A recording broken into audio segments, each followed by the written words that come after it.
to the process. My name is Dr. John Bush. I am now working on my target analysis. This is my research project.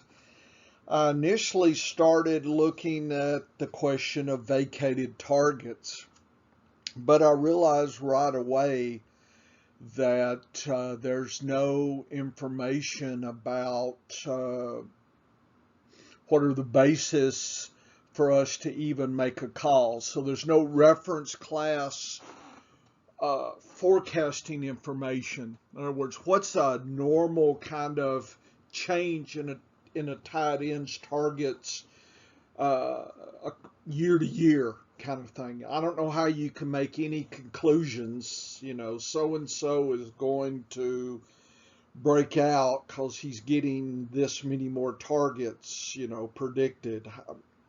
How do we know if that's significant or not? And the answer is folks don't know. They're guessing or they're hiding the data and making me do it and put it out publicly. So that sucks. If any of you sites have this information and I'm having to do it, come on, man. How are we going to move together? Okay, I'm laying mine out there. This what I'm doing now is in the moment analysis. In other words, I really don't know where I'm ending up. So if you'll look at 142, 143, and now this is 144 for the tight ends here. I guess I should have retitled it.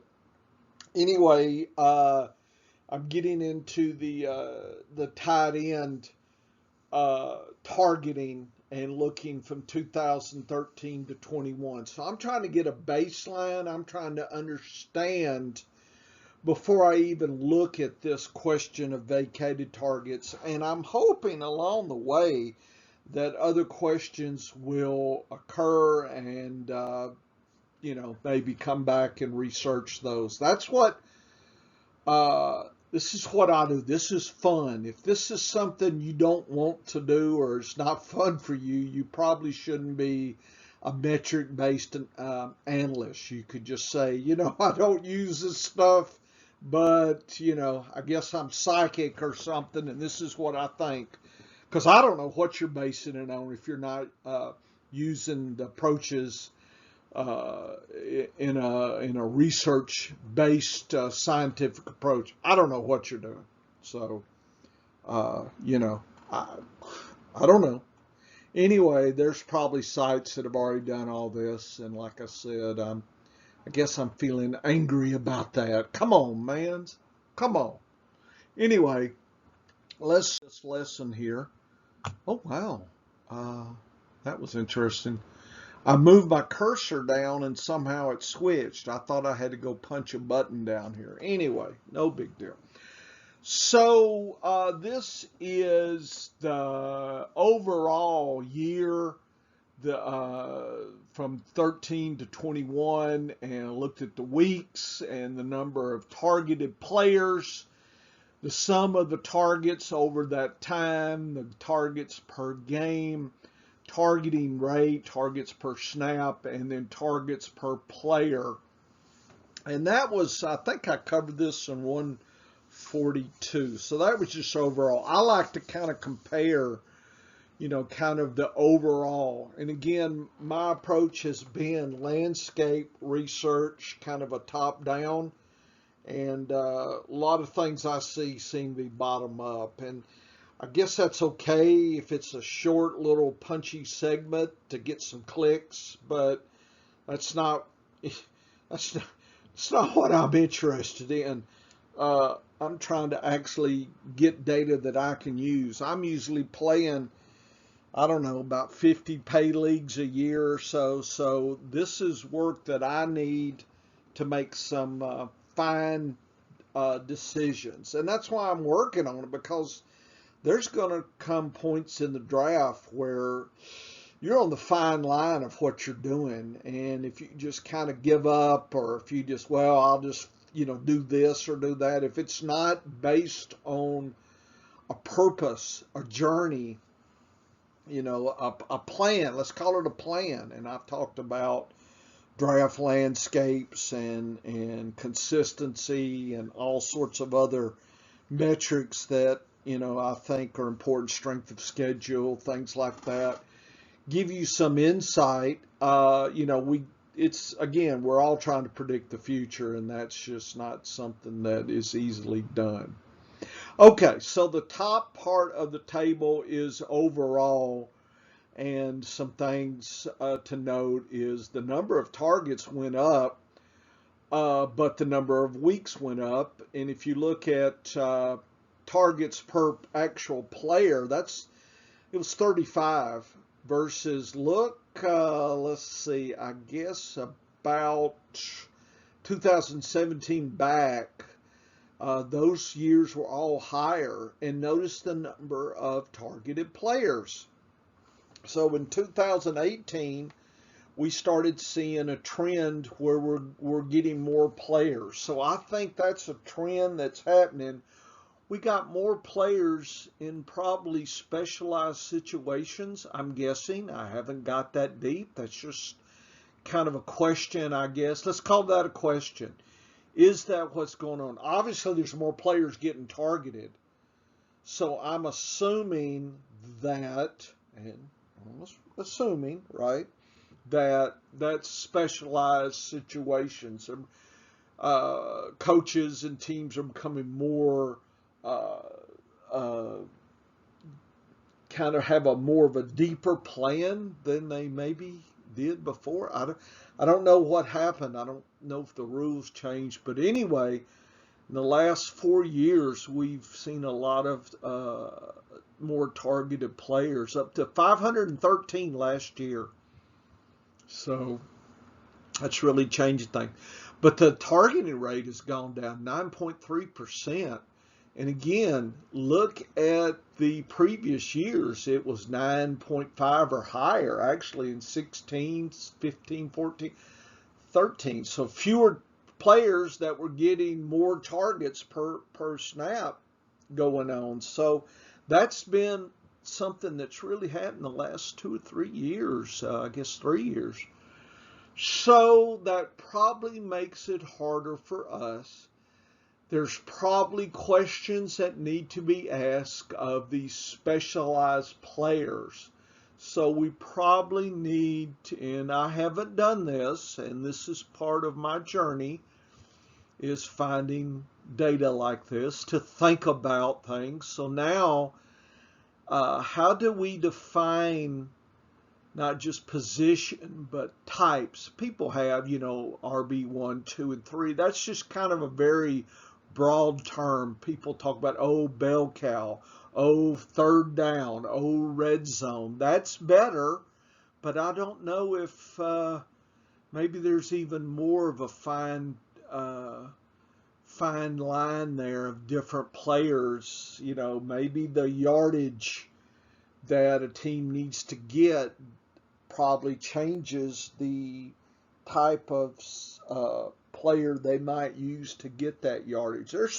There's some secrets here, and I suspect I'll have to go and do this. I don't think anybody's going to solve this anytime soon, or if they do, they'll charge you for it. Anyway, that's kind of what I'm thinking. So that's overall. In the next year layer here is tight ends, and you see I've got tight ends right here. Here's tight ends. Okay, so it's the same categories except for weeks, because the weeks didn't change. And we get some numbers here, and we ended up over the, what is this, the 9 years. You have some totals, and look at the targeting rate. So overall, tight end targeting rate has been in the 7.75, above 7. Last year it was 6.9. But the number of targets and the number of targeted players, look at that. So there's more specialized tight ends.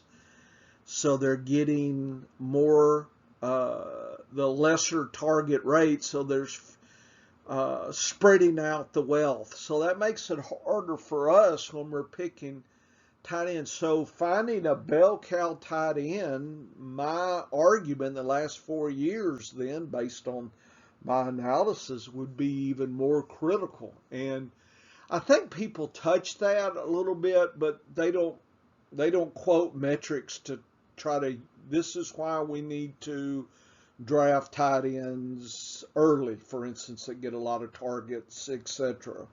Okay, I hadn't heard that. Just, hey, got a lot of targets last year, maybe get one this year, maybe. I mean, it's just like they don't know, they're not thinking.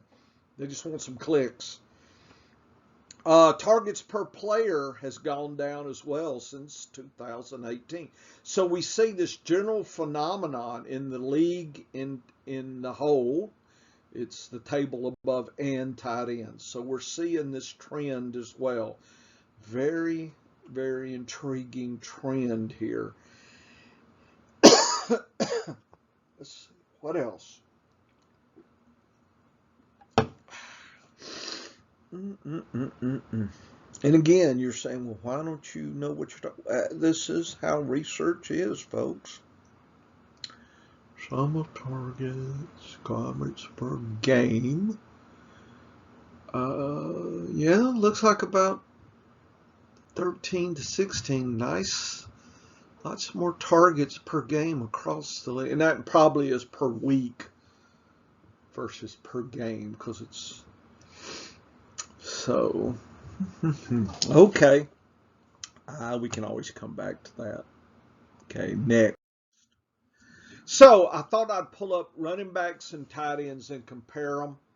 And what I did was took a percentage of the total for the 9 years of the two positions and just of all the total targeted players, 32% were running backs, 24% were tight ends. So in PPR, then there's there's going to be some difference there. That running backs that catch target passes are going to have value versus tight ends that don't catch a lot. And so I think the population of tight ends, I probably need to, I don't know if I need to do a population something, now it just hits me.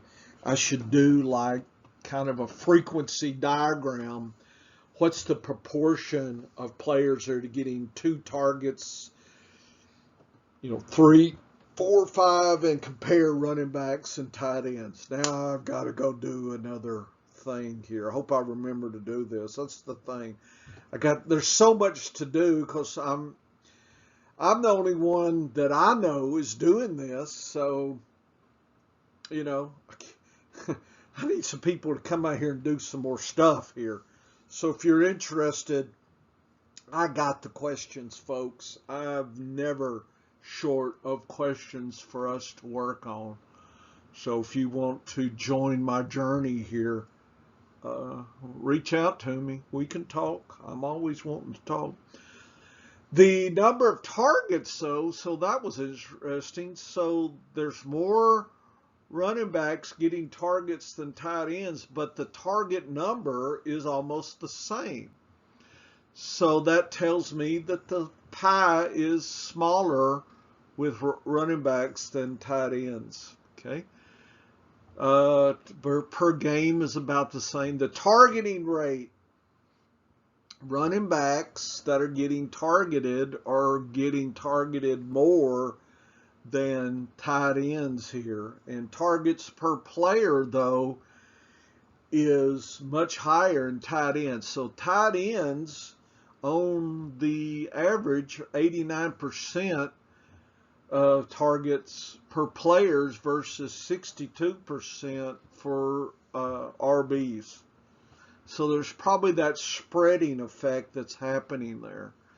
So I think if the reason somebody like Kelsey Andrews stands out is because they're going to be really dramatic in the position, and that's what people are making their draft strategy. So I do agree people are awake to that. I'm just not sure they understand why they're awake. Well, got more targets. Yeah, I like to get deeper than that and try to understand big trends, macro trends. Okay, so landscape level. So that is of some interest there. I need to do a frequency diagram. Yeah, that's what I'll do. Maybe I should do that at the end. Maybe an extra lesson. Okay, so what I have here is teams, position, and the years, and the number of tight end targets there. And what I did then is colorized the top and the bottom 20% across the 9 years.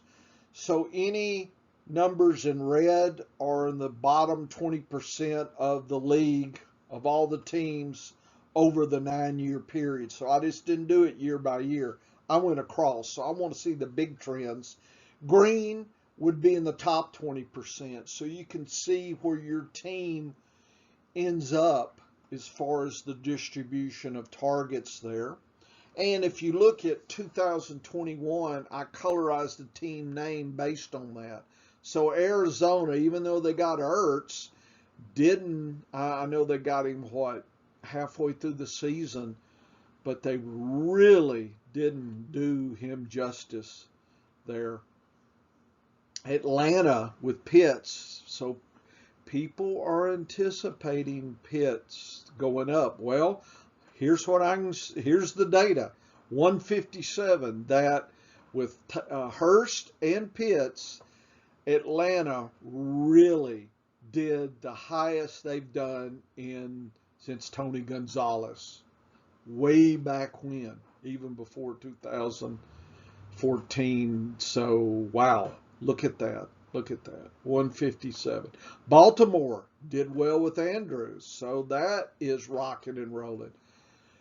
I know Knox is getting a lot of play from Buffalo, but 88 is not a strong number compared over the 9 years. Cincinnati, I know they're making some moves.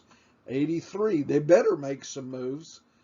Cleveland's doing pretty good. Last, I think with Mayfield couldn't do anything else, so he was using targeting and peppering his tight ends.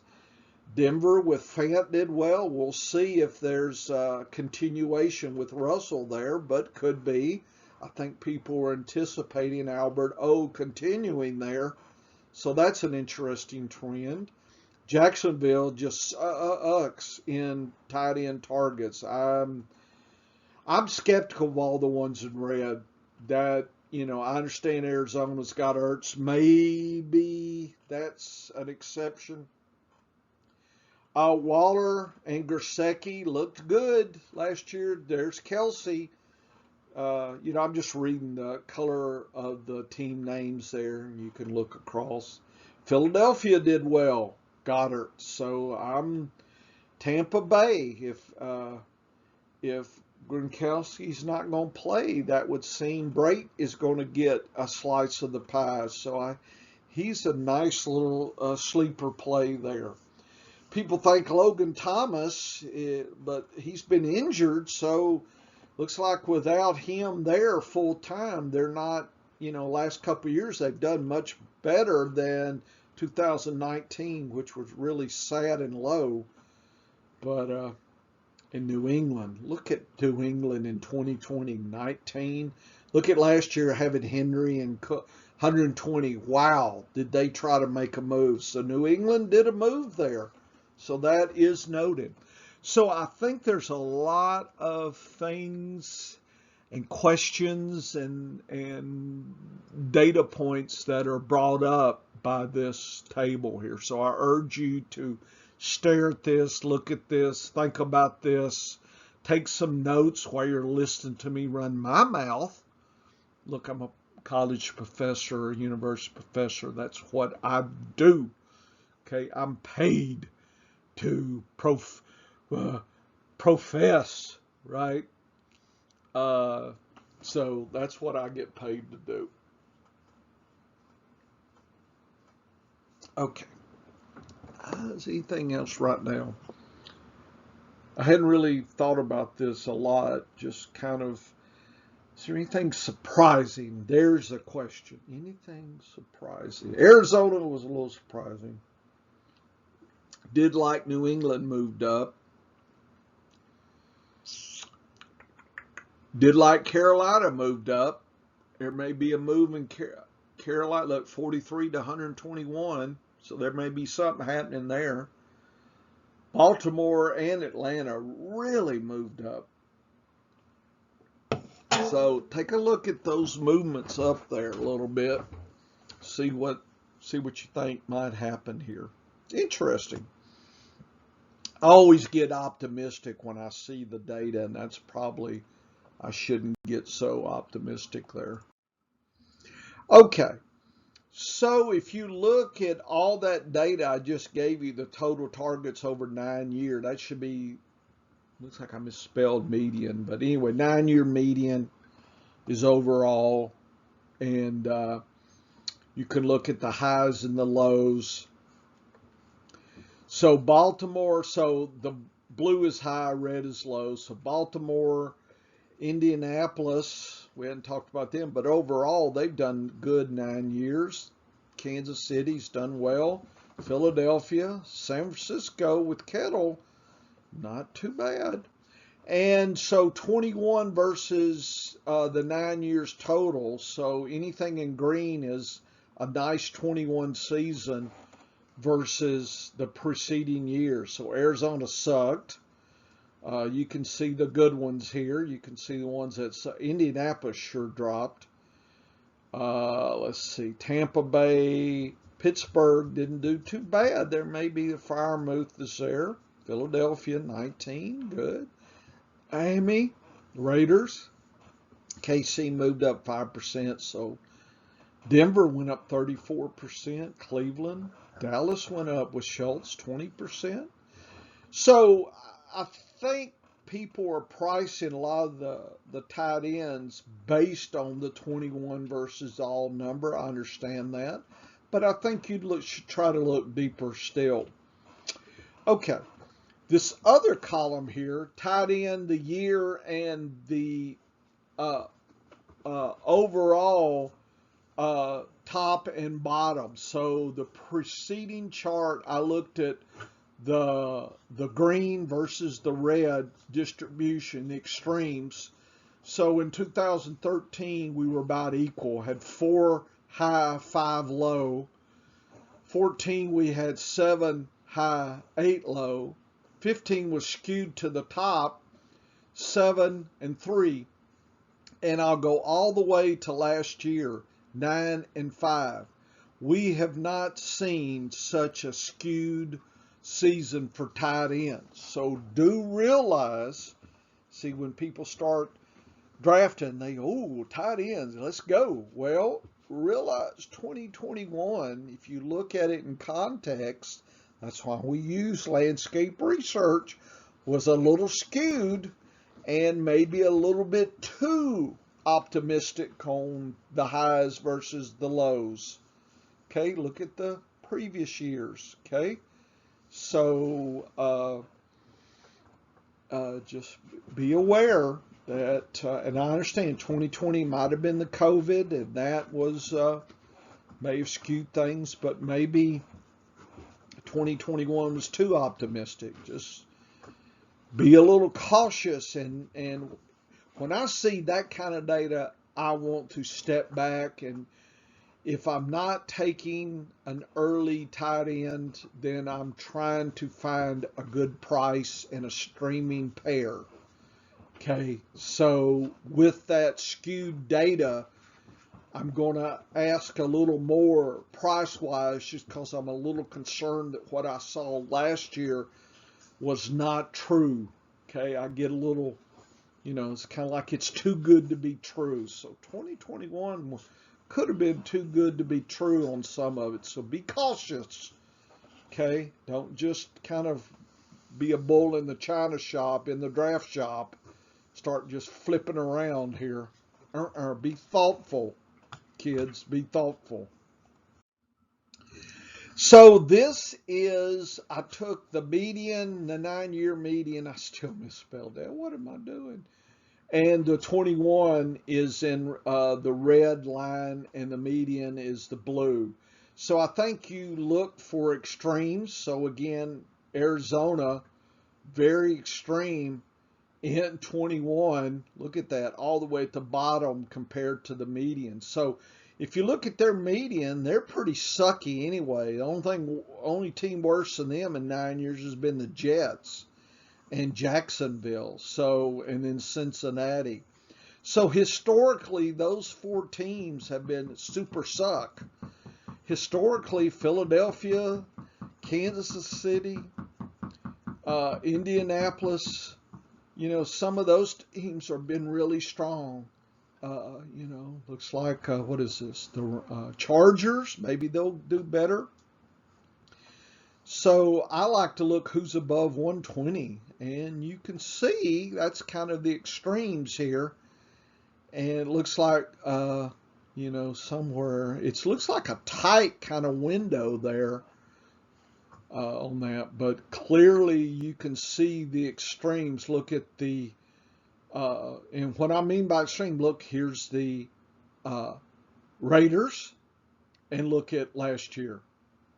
Wow, nice increase. Miami, Gesicki, nice increase. Here's Tampa Bay, nice increase. Here's Pittsburgh, nice increase. Okay, Philadelphia actually went down. They got rid of Ertz, and that probably cost them. I mean, the Jets did better than they did historically, but the Giants went down. New England went down. Minnesota went down. People talk about Irv Smith. I don't know. Look at that.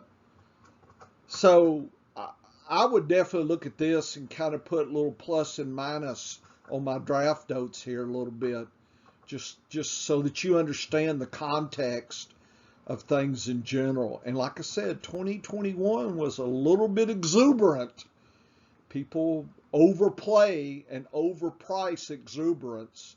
Okay, if you play the stock market, be aware. They call it irrational.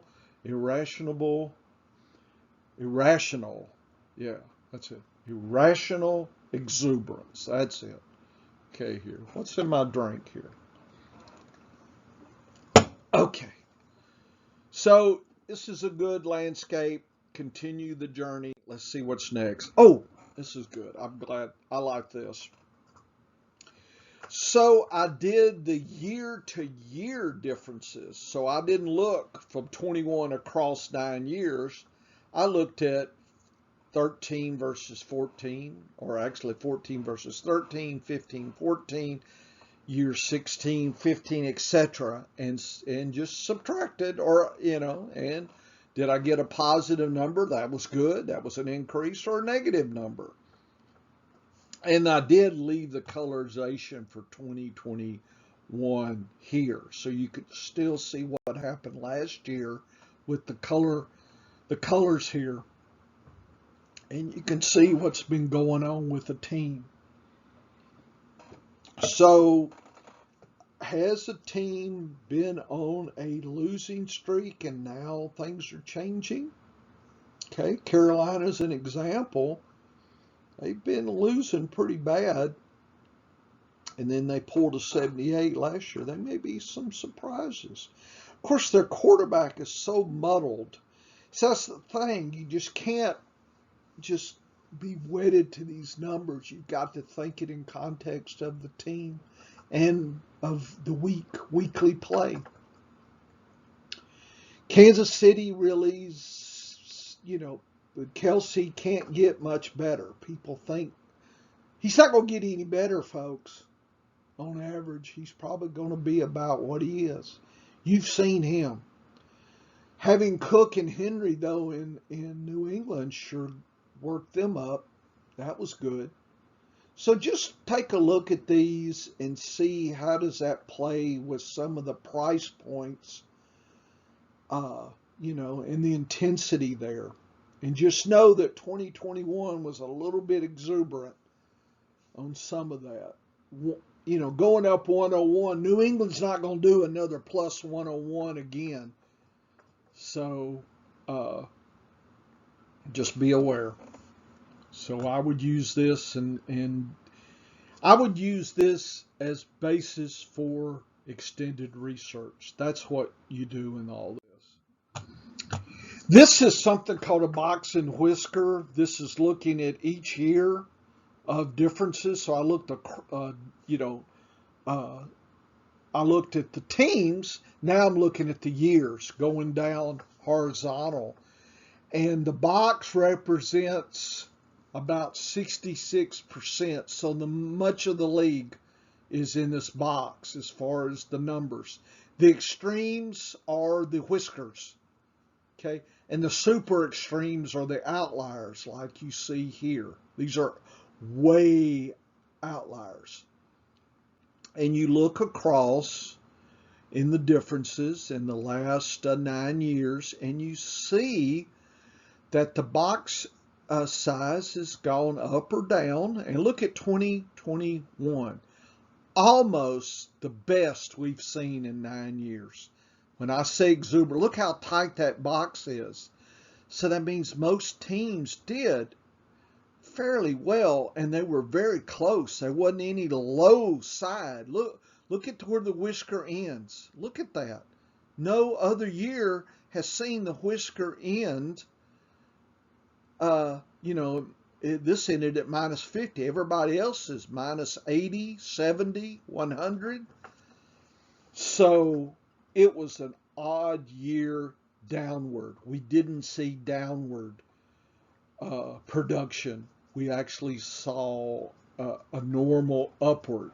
So when I say the exuberance, it's just the bottom didn't fall out in some of these teams like we've seen in the when you see these low whiskers, that means about 15 to 20% of these teams, just the bottom fell out, right?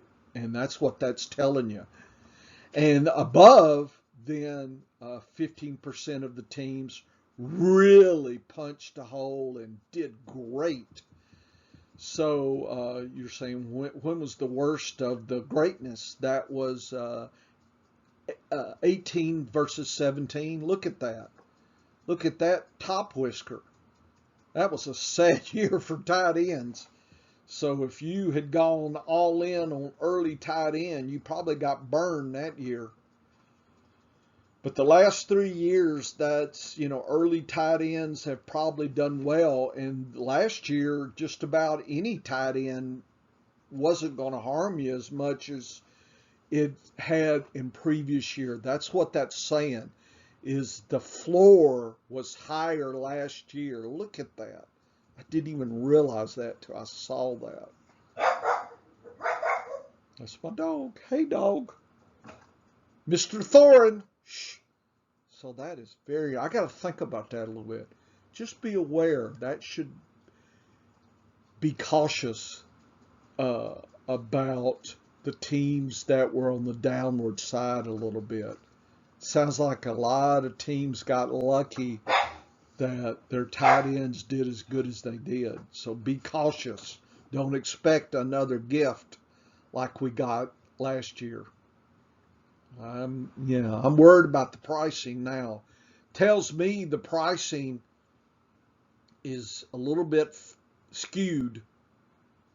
They're probably over exuberant here and under exuberant there. Is there such a word as under exuberant? Anyway, there it is.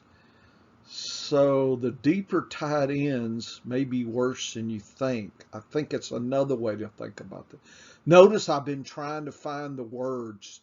So in science, if you can keep saying things in a different way, something kind of will hit and it will open up your thinking a little bit. So that's a little trick there that you should think about if you want to be a data analyst. Just kind of talk through the actual data you're seeing there. I think it's really, really interesting.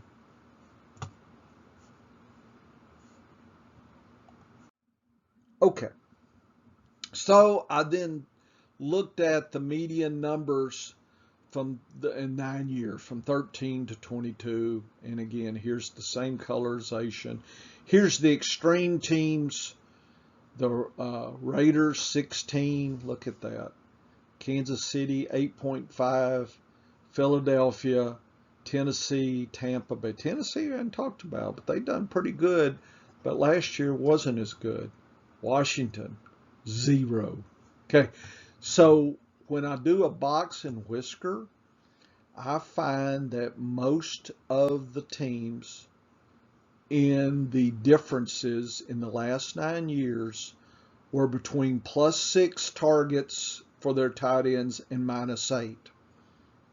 Okay, you're saying, what does that mean? That means that if people are squawking about vacated targets and they're trying to say they're going to get 6 more targets this year or lose 8 targets, that is normal. That's what we're defining normality here by finally getting to that question. So if somebody says 30 targets, all I'll tell you, the highest it's been is 26. The lowest is 24. So anybody squawking above those numbers, that's not real. So probably somewhere between 6 and 26 would be something that would, that a prediction that would be at least make me think, okay, that could be interesting. So we're defining vacated targets, anything above 6 to 26, based on this data. I did the same thing with the running backs. You can go and look. So now in the research, and again, sites, if y'all are hiding this data, y'all shouldn't hide this data. Come on, man. Don't make me do it. Oh, I'd rather draft than have to figure this out. Okay? And you're saying, Dr. Bush, why doesn't all the other big sites, why don't they do this? They know they don't need to do it. They still make money. That's one. Why don't they come ask you for help? I wouldn't do it probably, and I don't think they could pay me what I'm worth. So if they're smart, they won't even ask. It would take, somebody on my phone, like a big name, to say, hey, let's talk. Okay, shows me the money. Because I'm not going to bust my chops unless I get something. So I don't think that's going to happen. It's cheaper just to say, hey, we need somebody come in. We need a body. Flick some stuff out there. There's your analyst. Okay. So that, I think, could be, this is the payoff figure right here. So when somebody talks about vacated targets, I'm going to get real interested when they're over 6. You're saying 7? Yeah. I like it when it was, I'm just going to guess somewhere between what's half of that. Something really extreme, maybe 13 or something. Okay, that's just me guessing. Statistically, there's no in between. I mean, we could do quantiles and figure out exactly, but this is enough for me. Okay, you could get deeper into this, but I think I'm happy with where this is at. Okay, last figure here. I'm excited about that data. That's good. Now I know. This is just another way to plot this. It's not a box and whisker, but the pink lines represent the box. So when I say most teams are in the box, each circle is a team for 9-year median difference. So if you counted those teams in there, most teams are there. only 5 teams were extremely high. They were the upper outliers. And 1, 2, 3, 4, 5, 6, 7 teams were really sucky over 9 years. So if you'll go back to the previous chart, you can see who was the worst. I would definitely put a little negative by their tight ends. I know 2021 and you're looking, but if I'm going to be fishing where there's not a lot of fish, I better have some good bait. So you better make sure. I would rather fish where the things are historically really great, and that would be in those 5 teams. And I bet you Kansas City is one of them. What do y'all think with Kelsey? Okay, so anyway, y'all can take a look at that. It's usually by alphabet, so this is probably Baltimore. This is probably Atlanta here. So anyway, that's Kansas City right there. Anyway, so take a look at this, but the Boxing Whiskers previously, I think, gives us at least a number. So when people are flapping, you kind of know what's unrealistic and you kind of know what's not really relevant. To me, if somebody said 7, 8, vacated, 9, 10, getting a little interested. So you kind of get you used to play hot, cold. I'm kind of getting a little warmer at about 10. That's getting me a little bit interested. But now I can say that. Before, people were vacated target. Well, boy, that's intriguing. What does that mean? They don't know, and they don't want you to know. Okay, Dr. Bush feeling salty here. What can I say? Take a look at Science Fantasy website. Has my lessons, has my partner Dennis, his stuff, my stuff, podcast stuff, all sorts of stuff. Okay, it's not traditional. It's going to be different. So, have fun. Hope we help you out. Okay. Thank you for listening, by the way. Those of you that are, yay. Good for you. Of course, if it's a good site and good data, you probably are not telling your league mates. I understand. That's why I got kicked out of my first league. I won too many times. So they didn't invite me back. They were my personal bank. The good days. Okay. This is Dr. Bush for the process. Take care. Come back.